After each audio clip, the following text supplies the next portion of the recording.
I know who I am. A man of God came to me and told me, I just came by, I'm going to play football. I said, okay, it's good though, playing is good. I wanted to know how often he goes there so that if I can join him, maybe it's once in a month. He said, I go there every evening. I said, no, make me understand something. You just finished a program. He said, man of God, I play football before I am addicted to football. So even on Wednesdays, he will play early and then rush back to come and bathe.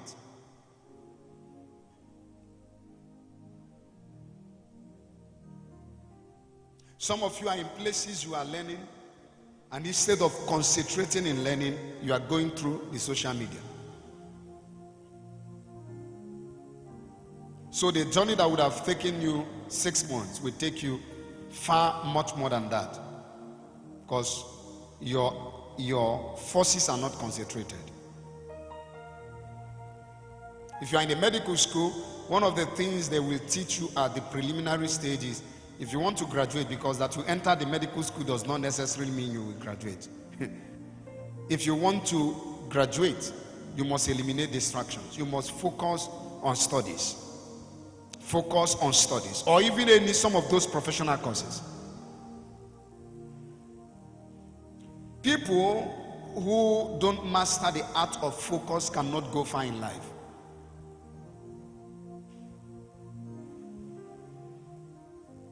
The ability to focus on a thing. Have you been able to start one book and finish it?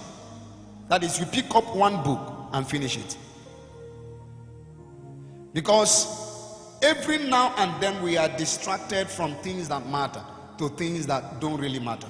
So what the devil does anytime he wants to divide your focus is to plant distraction through routines, either through a human being or through a hobby, something you pick up as a hobby. You start liking something, before you know it, you begin to give it all your undivided attention, and as a result, it deters you from what really matters.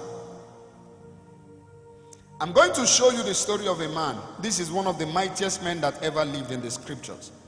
His name is Samson. Get me the book of Judges.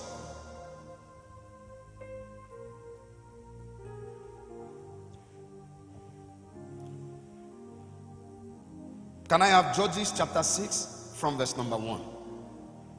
Judges chapter 6 verse number 1.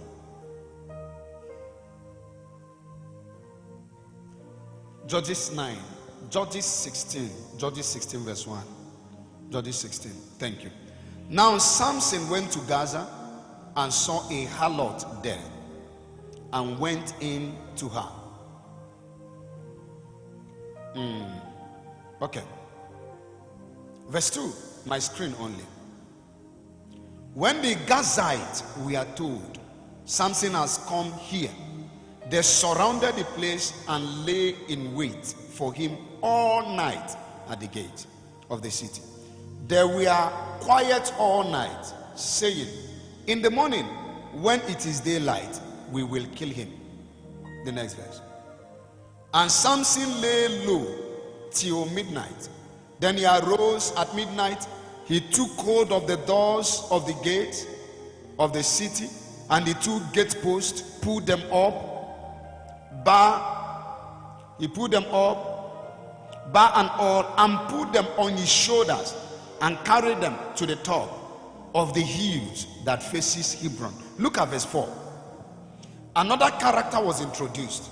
Afterward, after a long while, or after a while, it happened that he loved a woman in the valley of Sorek, whose name was Delilah.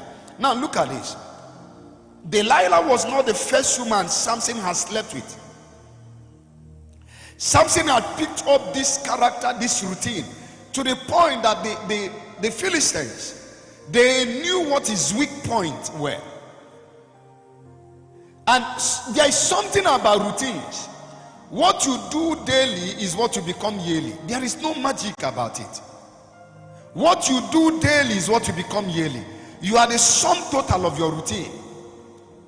When Samson had this unprotected part of his armor, they knew where to shoot from.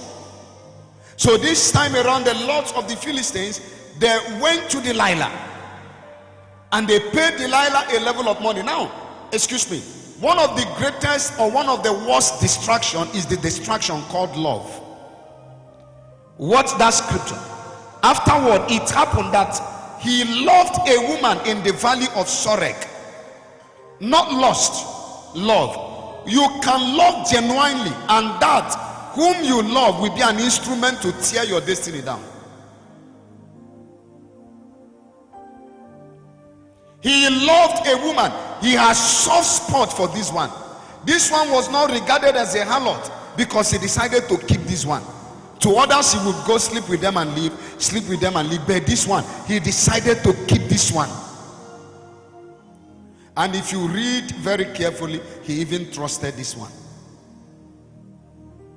So love can become a distraction. How would you say you love someone that prevents you from praying?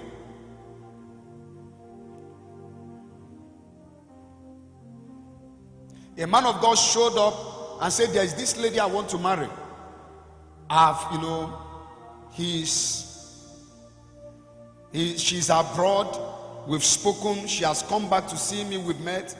But she told me, this is your ministry. I won't come back to Nigeria. You either come back to United Kingdom